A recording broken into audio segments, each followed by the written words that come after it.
Boa noite a todos e todas. Boa noite. O microfone.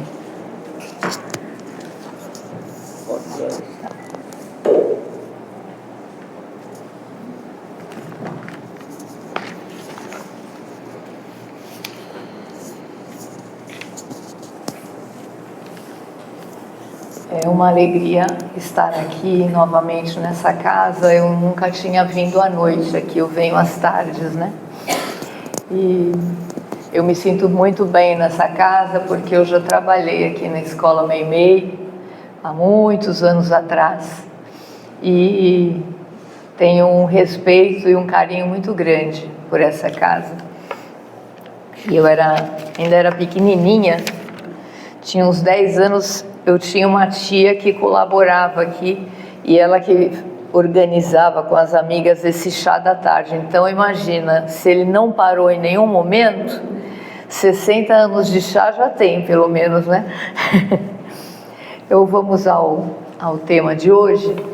Eu escolhi para a gente conversar o capítulo 17 do Evangelho, que é o Sejam Perfeitos, né?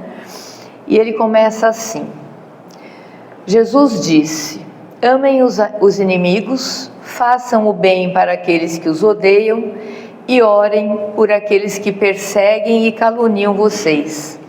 Assim serão filhos de seu Pai que está nos céus, e que faz nascer o sol sobre os bons e maus, e faz chover sobre os justos e os injustos. Pois se amarem apenas aqueles que amam vocês, que recompensa terão? Os publicanos também não fazem o mesmo? E se saudarem apenas os irmãos mais próximos, o que fazem mais do que os outros? Os pagãos também não fazem o mesmo?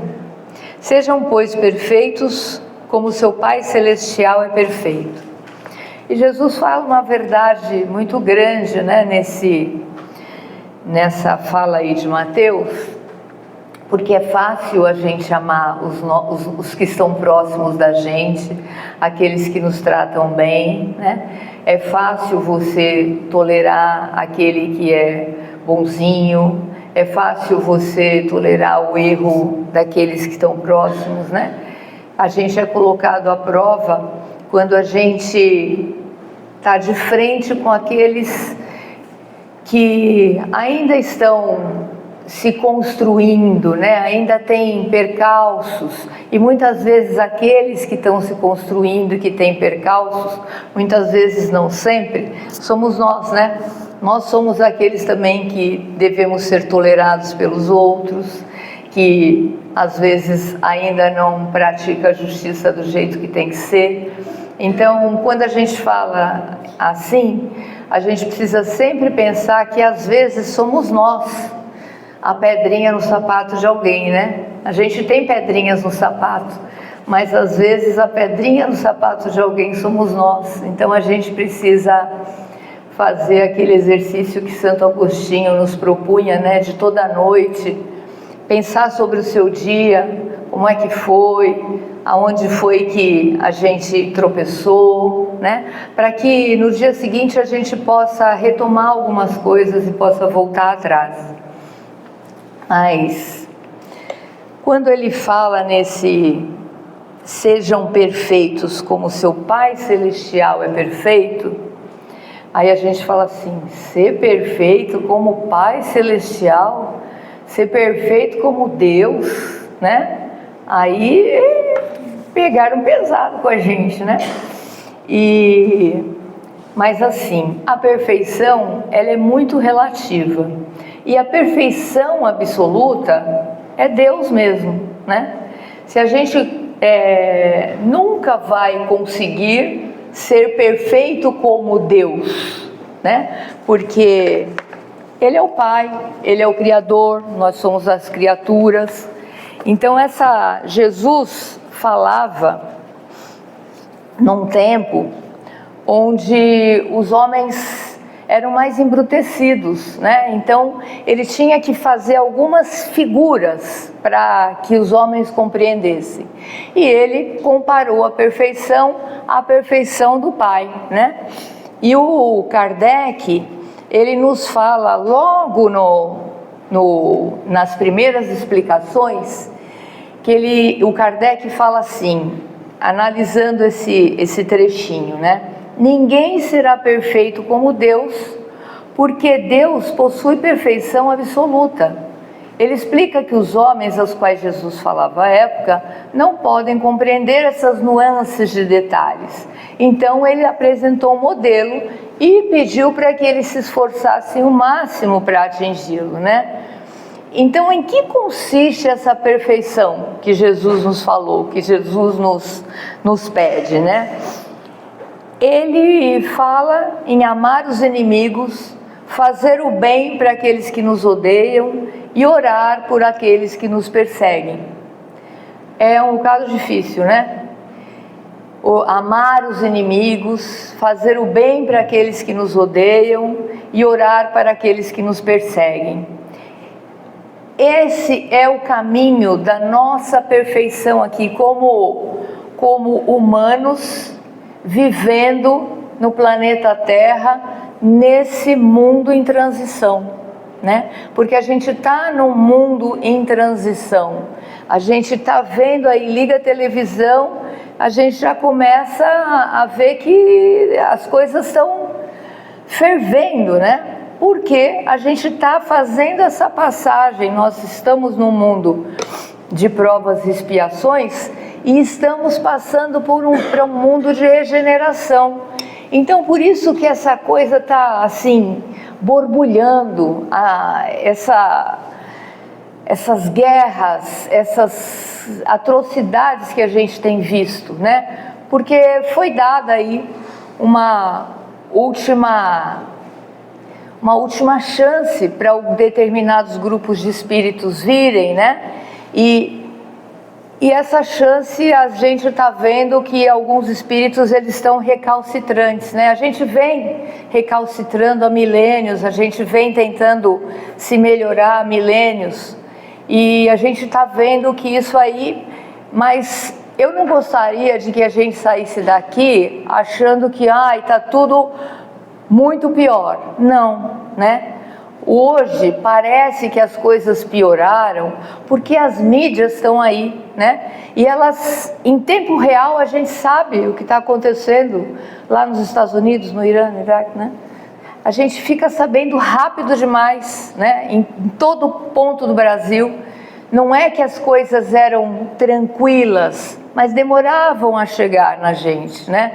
E a gente ainda tem essa coisa que a mídia gosta de mostrar parece que o que dá ibope é aquilo que não é bom, né? Eu dou sempre um exemplo de uma briga que teve na porta de uma escola e a televisão foi lá e entrevistou a mãe, entrevistou o menino que bateu, o que apanhou, né?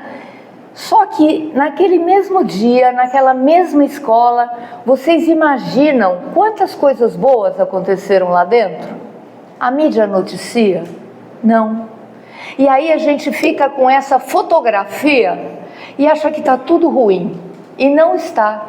Porque tem muita gente nunca teve tantas organizações não governamentais, tanta gente fazendo bem ali no miudinho, né? A gente nunca teve esse trabalho forte que tem, só que às vezes as pessoas escolhem jogar luz para as coisas que não são bacanas e dá ibope, né? Vocês veem aí programas à tarde só de desgraceira e tem um monte de gente. Esses programas só existem porque tem muitas pessoas que ficam se alimentando daquilo, porque a gente precisa cuidar da nossa alimentação física, mas a gente também precisa cuidar da nossa alimentação espiritual, da nossa cabeça, do nosso psicológico, né?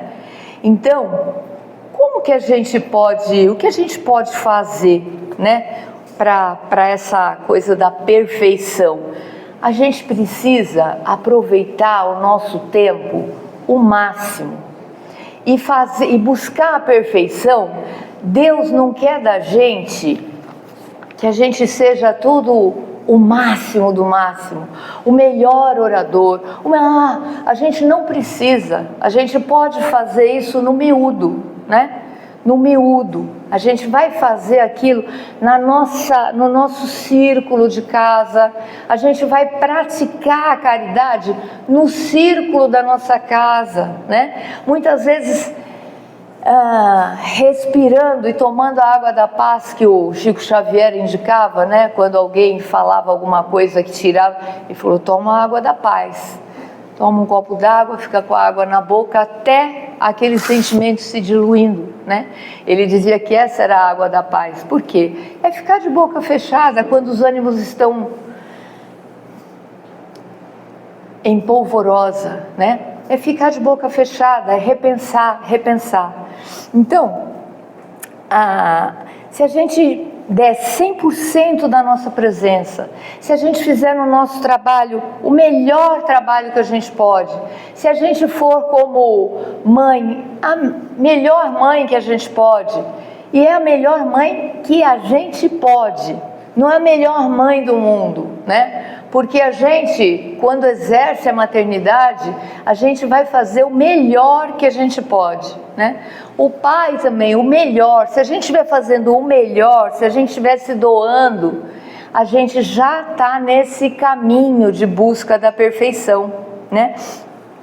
Uma das formas, né, para a gente ver que Deus é perfeição absoluta, é que todo o efeito inteligente tem uma causa inteligente. Então é só a gente olhar para a natureza, a gente vê a perfeição absoluta que é Deus, né? E aí a gente não dá mesmo para comparar essa nossa perfeição que a gente está galgando aqui. E a gente, quando vem numa casa espírita e a gente professa essa doutrina espírita, a gente escolhe a doutrina espírita, a gente acredita em reencarnação, acredita que a gente já teve vidas anteriores e que teremos outras pela frente, né? Por estarmos ainda num planeta de provas e expiações, a gente sabe que essa não é a nossa última encarnação, teremos mais, né? E vamos miudinho, passo a passo, né? Passo a passo e miudinho. Nós somos espíritos imortais e a gente vai evoluir progressivamente a uma condição de perfeição relativa. A gente nunca vai chegar na perfeição de Deus, a gente vai na perfeição relativa, que é o que nos cabe. E a essência da perfeição é a caridade. Olha aqui o que eles falam. Se aquele que ama o próximo consegue também amar os inimigos, isso é sempre um indício de superioridade moral. Assim, o grau de perfeição de uma pessoa está na razão direta que ela consegue ter pelo seu próximo. Eis porque Jesus, após ter dado a seus discípulos as regras de caridade, no que ela tem de mais sublime disse: sejam, pois, perfeitos como seu Pai Celestial é perfeito. Então, assim, a gente vai exercitar a caridade, né? Mas eu não tenho dinheiro, não me sobra dinheiro no fim do mês para fazer caridade. A caridade, passou aí numa das telas logo no começo, que a caridade, ela não é só material. A caridade, acho que é uma fala do Divaldo, que ele fala, é doar o que você é, né? Então é doar o que você é, fazer o que você pode, passar o telefone, ligar para uma pessoa amiga, fazer uma visita num hospital, perguntar se uma mãe que está sobrecarregada não quer ajuda, dar isso de si, não precisa ser financeiramente se você não tiver. Agora, se você tiver dinheiro para fazer também a caridade material, muitas casas, muitos lugares dependem da caridade material. Eu não estou aqui dizendo que a caridade material não importa, importa e muito, mas eu estou aqui dizendo que há maneiras da gente ser caridoso sem colocar a mão no bolso, né? Só fazendo aquilo que a gente pode fazer, que é uma conversa. Conversar todo mundo pode. Então, o interessante para a gente ver o grau de perfeição, e aí a gente fala, não, então, se não precisa ser perfeito como Deus, dá para eu buscar uma perfeição, dá para eu fazer. Aí, o Kardec, ele monta, né, ele era um pedagogo impressionante, e aí o segundo ponto, depois do características da perfeição, que ele fala da caridade, que ele fala dessa coisa de não ser perfeito igual a Deus, ele fala do homem de bem. E aí ele pontua, e ele diz assim: o verdadeiro homem de bem é aquele que pratica a lei da justiça, do amor e da caridade em toda a sua pureza. Então, lei de justiça, amor e caridade em toda a sua pureza. Justiça, beleza, eu sou uma pessoa justa, posso dar conta disso. Amor, vou amar quem está perto de mim. E caridade, vou fazer o que eu posso. E aí ele começa a falar, e o que eu vou pedir para vocês, quem tiver o Evangelho em casa, ele vai falando o que o homem de bem, o que é o homem de bem, né? O homem de bem tem fé em Deus, sabe que nada acontece sem a sua permissão. O homem de bem tem fé no futuro, razão pela qual coloca os bens espirituais acima dos materiais. O homem de bem sabe que todas as dificuldades da vida, todas as dores, todas as decepções são provas ou expiações, e as aceita sem se queixar. Na doutrina espírita a gente fala isso, que a maneira como a pessoa encara os reveses da vida também dizem muito, né, sobre como aquela pessoa vai evoluir. Porque se a gente é acometido por uma doença ou tem um problema muito grave e a gente fica remoendo, porque comigo, a gente não está passando pelaquela prova da maneira como deveria passar, né? Então, em vez da gente perguntar por que isso comigo, a gente tem que perguntar para que isso está acontecendo comigo. Se a gente faz essa diferençazinha de pergunta, a gente já vai acalmando o coração e a gente já vai se enquadrando melhor nesse perfil do homem de bem. Ele encontra satisfação nos benefícios que distribui, nos serviços que presta, nas alegrias que proporciona ao próximo, nas lágrimas que seca, nas consolações que leva aos aflitos. Pensa primeiro nos outros antes de pensar em si. Procura interesses alheios antes de procurar os seus. O egoísta, ao contrário, calcula os ganhos e as perdas de cada ação generosa. Essa coisa de calcular ganho e perda em cada ação generosa, a gente precisa tomar cuidado também. Porque, às vezes, a gente que lida com bazares, com pessoas que vão doar suas roupas e tal, ou tem um bebezinho e vai passar a roupa, essa roupa aqui é muito boa, eu preciso passar para alguém que vai cuidar bem dela. Essa roupa aqui, ou dá para a gente falar, olha, isso aqui tem que ser colocado lá no bazar com um preço bom, porque você deu, não deu? Então deixa aí. Se a pessoa que vai receber a tua roupinha, a roupinha do teu filho, a sua, dê, né? Mas não fica calculando, ou não queira mandar porque é o seu bem, não queira mandar no que aquela pessoa vai fazer. A mesma coisa quando você dá um dinheiro para alguém na rua. Você deu o dinheiro, não deu? Você escolheu dar para aquela pessoa? Você não precisa saber se ela vai comprar pinga ou se ela vai comer mesmo, se ela vai mesmo levar o leite ou se ela não vai levar. Você deu. A caridade você fez, e aí já não é mais teu, aí é do outro. Se ele mentiu, se ele está ludibriando, você está com o seu coração em ordem, né? Então a gente precisa pensar assim, o quanto que a gente está sendo caridoso de fato, E o quanto a gente ainda tem uma pontinha ali de egoísmo, de falar, eu vou dar essa roupa, mas puxa, ela tá tão novinha, deixa eu dar para alguém que vai aproveitar ela direitinho. Gente, dê a roupa, né? O homem de bem é bom, humano e benevolente para com todos, não faz distinção de raças ou crenças, pois vê todos os homens como seus irmãos. A doutrina espírita é maravilhosa porque ela respeita todos os outros credos, né? Então a gente respeita, a gente pode estar aqui, pode estar um pastor da Assembleia de Deus, pode estar um padre, pode estar um candomblessista, pode estar um umbandista, e a gente consegue conversar, né? E assim deveria ser a nossa sociedade, e a gente não está vendo isso, né? A gente está vendo às vezes um desrespeito e um uso do nome de Deus em vão, e um desrespeito com as religiões de matrizes africanas, né? Que eles têm lá os seus credos, têm as suas crenças e todas levam ao mesmo caminho, e a gente está vendo essas crenças serem tão desrespeitadas, né?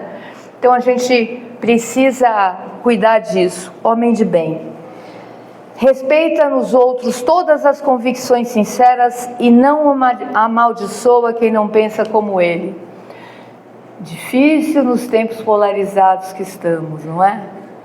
Que a gente briga até no grupo da família porque não pensa igual a gente, né? Então assim, a gente precisa respeitar sim.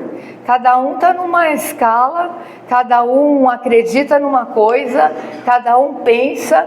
A gente precisa aprender de novo a conversar, a divergir e continuar conversando, né? Agora a gente já não, a gente já quer, e hoje em dia com as redes sociais é incrível, né? Porque aí eu já, como fala na rede? Bloqueia, né? Eu já bloqueio, porque eu não quero mais nem escutar, nem quero. Gente, a gente precisa aprender a conversar, né? A gente precisa aprender a conversar. Então, o homem de bem, vocês veem que essa perfeição humana, porque isso aqui tudo é humano, não é para ser igual Deus não, Kardec já falou. E essas instruções são do homem de bem humano, ninguém está pedindo nada demais.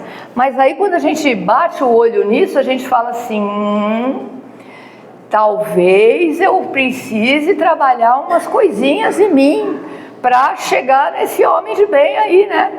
Será que vai ser facinho assim? Não tem ódio nem rancor, nem desejos de vingança.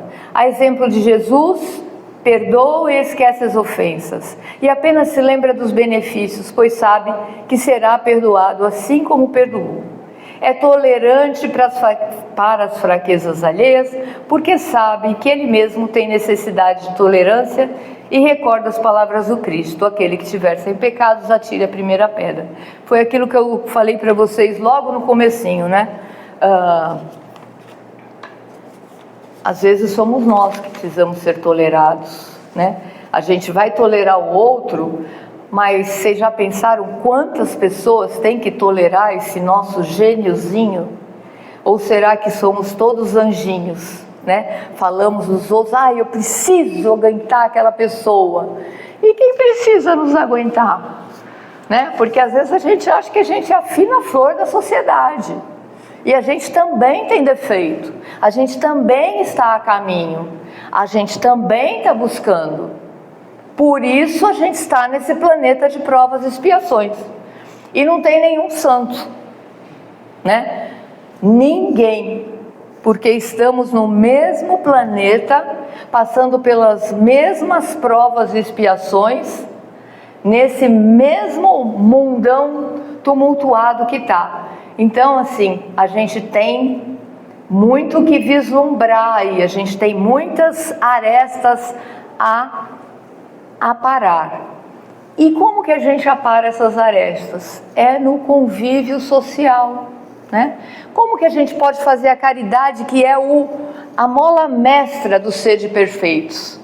A gente só pode fazer a caridade se a gente estiver em grupo. A gente não consegue se isolar. Eu não quero nem saber, não vou, não quero mais saber. Não dá. A gente vive em sociedade. A lei de sociedade é uma lei natural, tá? No Livro dos Espíritos, quem estuda o Livro dos Espíritos ou quem tem em casa, vai lá procurar a lei de sociedade. É preciso, é nas relações que a gente se forja. É convivendo com aquela pessoa difícil, sim, ainda que essa pessoa difícil seja eu, né? São essas relações que são feitas e que a gente vai se forjando e ficando mais forte, e ficando mais forte.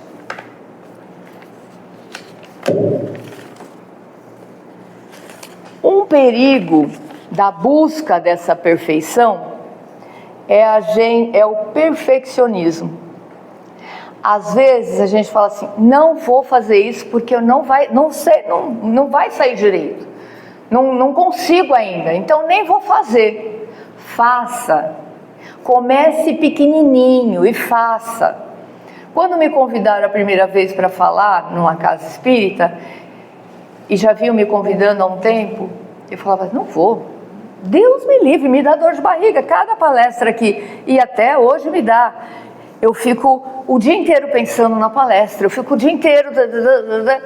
Mas se eu for esperar eu ser perfeita, eu vou passar uma encarnação, e de repente, com essas minhas palavrinhas, alguém pode sair pensando em alguma coisa, né? Então, assim, tem os grandes oradores que vieram com essa missão, e tem a gente, aqueles que vão dando sua cara a tapa aí, fazendo, eu não sou perfeita, mas eu vou fazer isso, vou estudar a doutrina espírita desde pequenininha, eu sou espírita, então eu estou na doutrina espírita desde os 6 anos, 60 anos, será que já não é tempo de eu poder falar alguma coisa, né? E aí a gente começa. Mesma coisa quando te chamam para um trabalho no centro. Não, eu não posso, não sei se eu dou conta, não sei se eu vou, não sei. Vá, porque lá vai ter mais gente que é mais experiente, que já sabe e que vai dar a mão para você e vai junto e começa. E acho que eu tenho umas coisinhas para falar ainda. O Chico Xavier falava que o Cristo, ele não pediu que nós fizéssemos coisas grandiosas. Jesus não pediu que a gente fizesse coisas grandiosas ou de grande destaque. Ele pediu que amássemos uns aos outros. Se amarmos uns aos outros, todos os uns e todos os outros, não dá para tirar aquele um fora. Não dá para tirar aquele outro, são todos, amássemos uns aos outros e que fôssemos bons para aqueles que nos cruzem os passos. Então que a gente consiga, assim, cada vez que a gente sai de um lugar, ou cada vez que a gente passa para um lugar, tem uma pessoa que fale, nossa, que pessoa bacana que é essa, gostei de conversar com ela. Que a gente não seja aquela pessoa que as pessoas falam assim, ai meu Deus do céu, lá vem ela com aquela conversa, lá vem ela, ai quando ela... Né? Que a gente possa levar essa aura de coisa boa, né? E se um dia a gente acorda mais do avesso, né? Procura então ficar no silêncio, não se pronunciar, né? Ou procura passar, quando você for falar, pelas 3 peneiras do bom, o bom, o belo e o útil, né? Toda vez que você for passar uma conversa à frente, você tem que passar nessas 3 peneiras, do bom, do belo e do útil. É bom? É bom. Mas é bonito? É belo? Mais ou menos. Vai ajudar alguém? Não. Então não passa. Não passou nas 3 peneiras. Agora, é bom? É. É belo? É. Vai ajudar alguém? Vai. Ótimo, pode passar. Isso é o crivo para qualquer coisa. Se a gente usar esse crivo, a gente poupa muita dor de cabeça para a gente. Porque às vezes a gente fala num momento que não está lá muito favorável e a gente quer recolher as palavrinhas, mas já falou, já marcou alguém. né? E quando a gente fala e a gente marca alguém com a palavra, é muito complicado, porque a gente também fica com um pouco daquilo. Eu, quando dava aula de evangelização para os meninos de 12, 13 anos, eu tinha um exercício que eu fazia com eles, que a gente pendurava um lençol e tinha que mentalizar, eu levava carvão e tinha que mentalizar pessoas e coisas que eles não gostavam e tal, e jogava aquele carvão.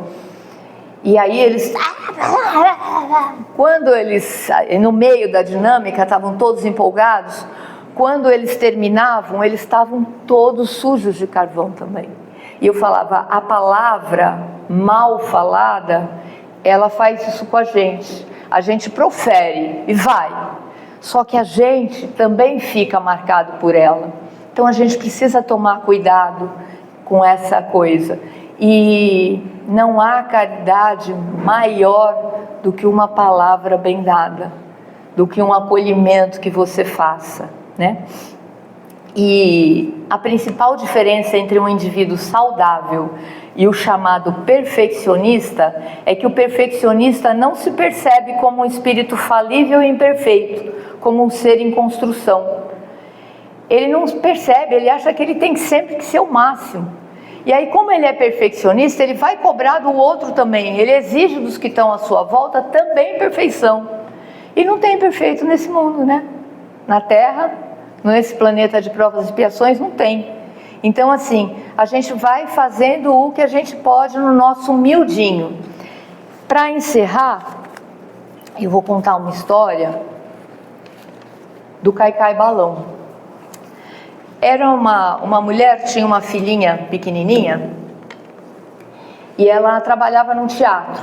Ela ganhava ingressos. Um dia ela levou a filha pequena, devia de ter uns 6, 7 anos, para ir ver um grande concerto de um pianista. Desculpa se alguém já sabe essa história, ouve de novo. Ela foi ver esse grande concerto. E a mãe, quando chega no teatro, porque ela trabalhava lá, encontra uma pessoa, encontra outra, se encontram, e ela vai cumprimentando a menina. E foi lá, subiu no palco, o piano estava aberto. Ela subiu no palco, ela sentou-se no banquinho e começou a dedilhar o Caicai Balão. A assistência estava assim, que nem vocês, tudo olhando para mim. E justo naquele momento o maestro entra e a menina tocando no lugar dele no piano. Aí o maestro que fala, pede silêncio para a plateia, deixa a menina continuar e vai só tocando junto com a menina, mas vai aumentando os acordes. A música vai ficando rica e mais rica e mais rica, mas a base é o Caicai Balão. O Caicai Balão é aquilo que a gente precisa fazer na nossa vida. A gente vai fazendo o nosso Caicai Balão, porque se a gente não para de tocar o Caicai Balão, a gente vai ter uma assistência do grande maestro. O grande maestro, ele quer nos ver tocando, ele quer nos ver em movimento. Então que a gente não pare nunca o nosso Caicai Balão, porque a gente tem uma galera para fazer essa assistência da gente. E aí o nosso Caicai Balão vai virando um grande concerto, porque nós somos luz. Cristo já falou, brilhe vossa luz. E a gente faz brilhar a luz se a gente não parar de tocar o nosso Caicai Balão. Então eu desejo a vocês que vocês continuem com o Caicai de Balão de vocês. No miúdo, é no miúdo que a gente chega lá no brilhe vossa luz. É no miúdo, tá bom, gente? Boa noite, muito obrigada e até a próxima.